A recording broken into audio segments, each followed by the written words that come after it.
Hello everyone, welcome back to my channel. আমার নতুন একটি ভিডিওতে তোমাদের অনেক অনেক স্বাগত জানাই। তো দেখো, আমার মুখের অবস্থা দেখে তোমরা বুঝতেই পারছো, আর ভয়েসও আমি ঠিক করে কথা বলতেই পারছি না। তাও যেহেতু 5-4 দিন মনে হয় ভিডিও পোস্ট করতে পারিনি, তো সেই জন্য আজকে কোনো মতে একটু তোমাদের সামনে এসেছি, যাতে আমার কিছু সমস্যার কথা তোমাদের সাথে শেয়ার করতে পারি। আর কেন ভিডিও পোস্ট করতে পারছি না, তো সেই জন্য আমি সেই কথাগুলোই বলবো বলে তোমাদের সামনে আজকে এসেছি। আসলে প্রথম থেকেই তোমাদেরকে ঘটনাগুলো বলি। ঘটনা বলতে, পয়লা বৈশাখের দিন আমার খুব শরীর খারাপ করে। কদিনই শরীরটা ভালো যাচ্ছিল না, জ্বর ঠান্ডা লাগা এসব ছিলই। আর প্রথম থেকেই না আমার রক্ত কমে যাওয়ার একটা প্রবণতা আছে। এবার সেটা থেকেই মাঝে মাঝে শরীর খারাপ করে, সেটা আমিও জানি।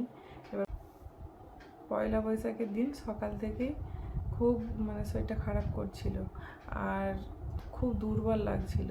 সেই জন্য তোমাদের দাদাভাই ডক্টরের কাছে নিয়ে গিয়েছিল। এবার ডক্টর দেখে সঙ্গে সঙ্গে রক্ত নিয়ে নিয়েছিল পরীক্ষা করার জন্য। তো কলকাতা আর বলেছিল যে এখানে রিপোর্ট হবে না, ওর যা সিমটম, তো ওকে ওর পরীক্ষাগুলো সব কলকাতা থেকে করাতে হবে। তো সেই জন্য কলকাতা থেকে রিপোর্ট 3 দিন পর এসছে। বুধবার রিপোর্ট হাতে পেয়েছি। বুধবার রিপোর্টটা পাওয়ার পর দেখা গেল যে আমার যে শরীরে যে আয়রন তৈরি হয়, লোহা, তো ওটা 150 থাকার কথা, ওটা আছে আমার মাত্র 4 পয়েন্ট।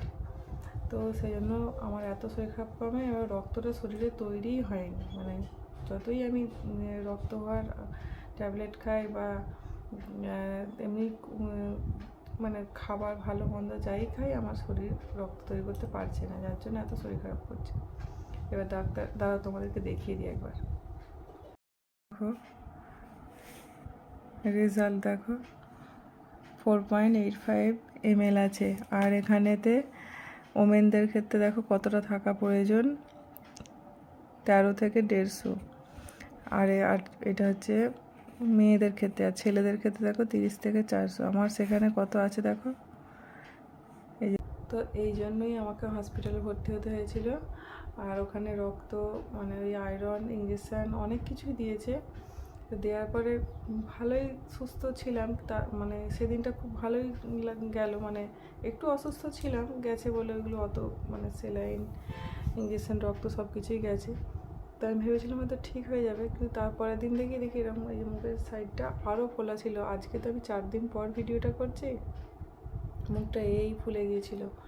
তো আজ একটু কম কথাটা একটু বলতে পারবো, আস্তে আস্তে হলেও কথাটা বলতে পারছি।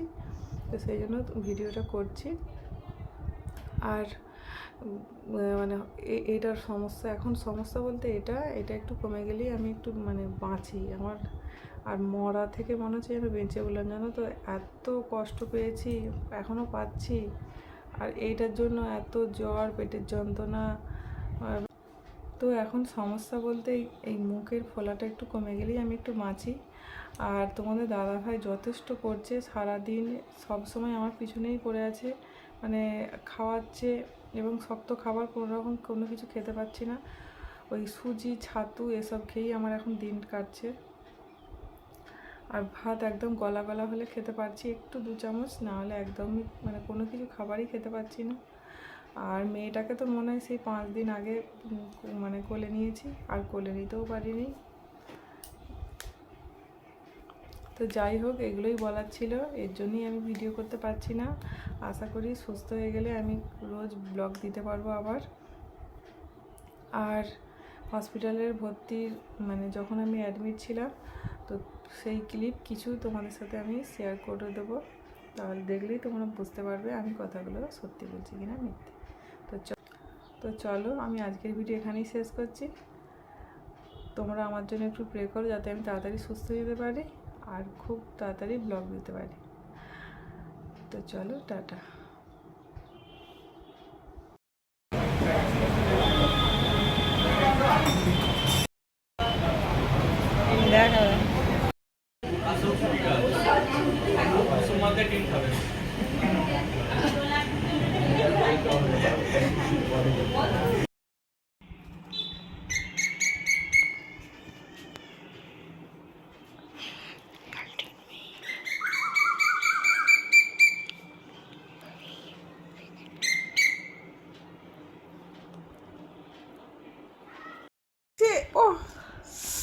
লাগছে রে বাবা, আস্তে টানো না।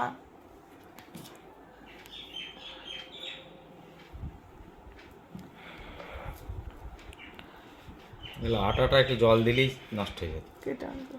জল স্নান করলাম যে জলটা দিয়ে ভিজিয়ে, তাও তো ভিজিয়েছিলে? লাগছে। হ্যাঁ ভিজিয়েছিলে? ভিজিয়েছে, লাগছে, শোনো আমার পা সরা। উফ, আহ চামড়াটা লাগছে, অন্য কোথাও লাগে না। উফ, এখানটা শুধু তুই আমাকে গোটা নিবি না, শুধু হাতটা তোল, আমাকে এত বিরক্ত করিনিস, লাগছে আমার হাতে প্রচুর আগে।